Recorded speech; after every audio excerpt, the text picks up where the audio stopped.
ये थोड़ा-सा उसी के बारे में है कि दोस्तों, इस वक्त सोशल मीडिया से लेकर न्यूज प्लेटफॉर्म तक एक ही नाम गूंज रहा है।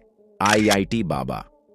महाकुंभ से अचानक सुर्खियों में आए इस शख्स की जिंदगी पहले ही लोगों के लिए किसी रहस्य से कम नहीं थी, लेकिन अब उनकी शादी ने इस कहानी को और भी ज्यादा दिलचस्प, विवादित और रहस्यमयी बना दिया है। एक तरफ वो इंसान है जिसने देश के सबसे प्रतिष्ठित संस्थानों में से एक आईआईटी से पढ़ाई की, विदेश में शानदार करियर बनाया और फिर अचानक सब कुछ छोड़कर संन्यास का रास्ता चुन लिया।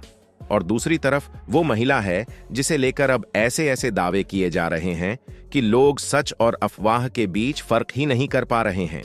सबसे बड़ा सवाल जो इस वक्त हर किसी के मन में है, क्या आईआईटी बाबा की पत्नी वाकई में एक हाईकोर्ट जज है? और अगर ऐसा है तो क्या एक जज पत्नी अपने सन्यासी पति को न्याय दिला पाएगी, या फिर यह पूरा मामला सिर्फ अफवाहों और अधूरी जानकारियों का जाल है? चलिए इस पूरी कहानी को शुरुआत से समझते हैं, एक एक परत खोलते हैं और जानते हैं कि आखिर सच्चाई क्या है। यह कहानी शुरू होती है अभय सिंह से, एक ऐसा नाम जो कुछ ही समय पहले तक आम लोगों के लिए अनजान था। लेकिन जैसे ही महाकुंभ में उनकी तस्वीरें और वीडियो वायरल हुए, हर कोई हैरान रह गया। शरीर पर भस्म, चेहरे पर शांति और आंखों में एक अजीब सा तेज। कोई सोच भी नहीं सकता था कि यह वही इंसान है जिसने कभी आईआईटी जैसे संस्थान में पढ़ाई की थी। बताया जाता है कि अभय सिंह ने एरोस्पेस इंजीनियरिंग की पढ़ाई की और फिर विदेश, खासकर कनाडा में एक शानदार नौकरी हासिल की। वहां उनकी जिंदगी में किसी भी चीज की कमी नहीं थी। पैसा, सुविधा, स्टेटस, सब कुछ था। लेकिन फिर अचानक उन्होंने सब छोड़ दिया। यह फैसला क्यों लिया गया, इसका कोई एक साफ जवाब आज तक सामने नहीं आया है। कुछ लोग कहते हैं कि यह आध्यात्मिक जागृति थी, कुछ इसे मानसिक बदलाव बताते हैं, तो कुछ इसे एक व्यक्तिगत संकट का नतीजा मानते हैं।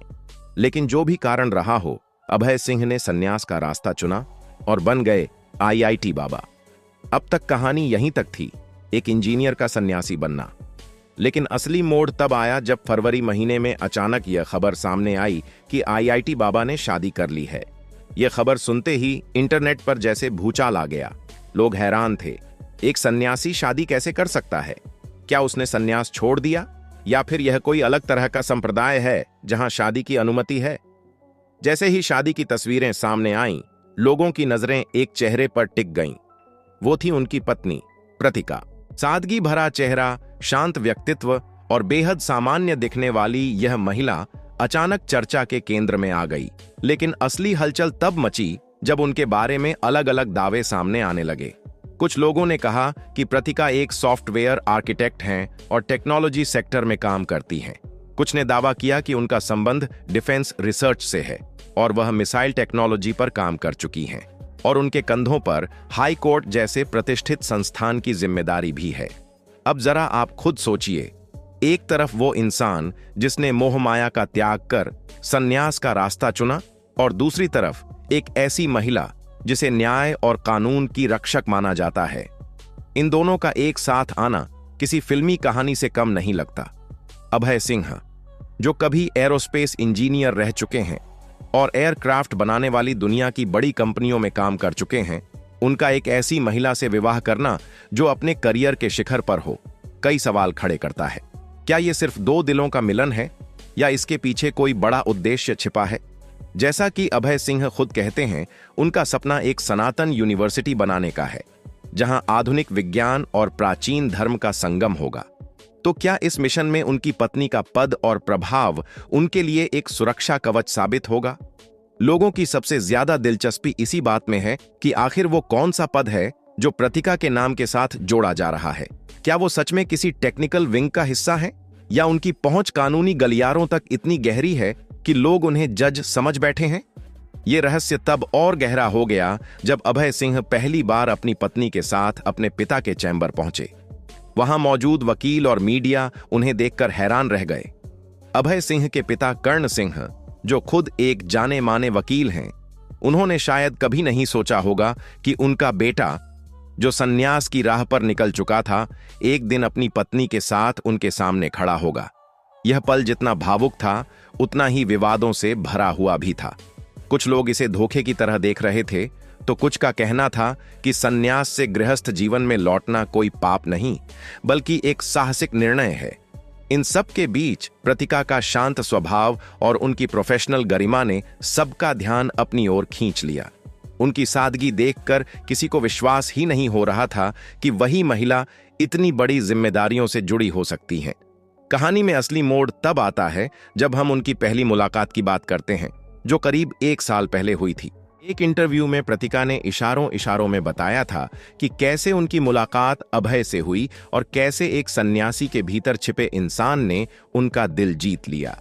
अक्सर हम बाबाओं को अलग नजरिए से देखते हैं, लेकिन अभय का तार्किक सोच और आईआईटी वाला लॉजिक शायद प्रतिका को प्रभावित कर गया। अभय सिंह ने अपनी शुरुआती पढ़ाई हरियाणा के झज्जर से की थी और साल 2008 में 731वीं रैंक हासिल कर यह साबित कर दिया था कि वह सामान्य नहीं है। लेकिन जब कुंभ मेले में वे जूना अखाड़े से जुड़े और फिर वहां से अलग हुए, तो इस घटना ने उनके जीवन की दिशा बदल दी। कहा जाता है कि उनके कुछ बयानों से अखाड़ा नाराज हो गया था, लेकिन शायद किस्मत ने उनके लिए कुछ और तय कर रखा था। वही किस्मत उन्हें कर्नाटक तक ले गई, जहां उनकी मुलाकात प्रतिका से हुई। सोचिए, एक तरफ हरियाणा का एक साधारण लड़का जो आईआईटी से बाबा बना, और दूसरी तरफ दक्षिण भारत की एक शिक्षित और सफल महिला। इन दोनों का मिलना किसी चमत्कार से कम नहीं लगता। अब सबसे बड़ा सवाल यही है कि जब अभय सिंह सनातन यूनिवर्सिटी बनाने की बात करते हैं, तो क्या उसमें प्रतिका का तकनीकी और कानूनी ज्ञान काम आएगा? जो जानकारी अब तक सामने आई है, उससे इतना तो साफ है कि प्रतिका बेहद काबिल हैं और उनका परिवार भी काफी प्रतिष्ठित है। लेकिन हाई कोर्ट जज या किसी बड़े पद की बात अभी भी आधिकारिक तौर पर स्पष्ट नहीं है। हालांकि कई सूत्रों का मानना है कि उनकी योग्यता उन्हें बड़े संवैधानिक पदों के लिए उपयुक्त बनाती है, और शायद इसी वजह से ये खबर तेजी से फैल गई कि बाबा की पत्नी जज हैं। सच्चाई चाहे जो भी हो, एक बात तो तय है कि अभय सिंह हमेशा अपनी शर्तों पर जीने वाले इंसान रहे हैं। लाखों का पैकेज छोड़ना हो या संन्यास लेने के बाद शादी करना, उन्होंने कभी समाज की परवाह नहीं की। जब दोनों ने मंदिर में विवाह किया और फिर कोर्ट मैरिज कर कानून और धर्म दोनों का सम्मान किया, तो यह एक मजबूत संदेश भी था। अभय सिंह के माता पिता के लिए यह पल किसी चमत्कार से कम नहीं था। जो बेटा कभी गुमनाम जिंदगी जी रहा था, वही आज एक सुलझे हुए इंसान के रूप में लौटा है।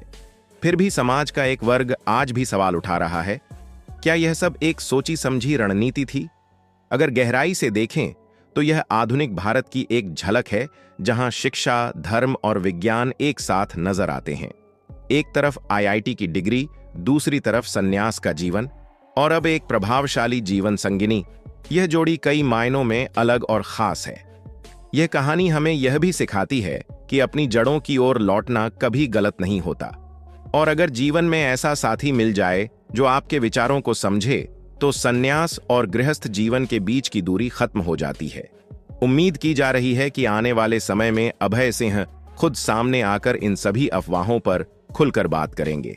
लेकिन फिलहाल यह रहस्य बरकरार है कि प्रतिका का असली पद क्या है। अंत में बात यही है कि डिग्रियां इंसान को योग्य बनाती हैं, लेकिन उसके फैसले उसकी असली पहचान तय करते हैं।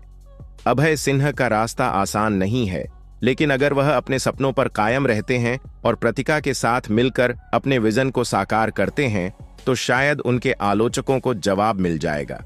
फिलहाल यह कहानी यहीं खत्म नहीं होती, बल्कि यह तो एक शुरुआत है। आने वाले समय में इसमें कई नए मोड़ और खुलासे देखने को मिल सकते हैं, जो शायद हमारी सोच को पूरी तरह बदल दें।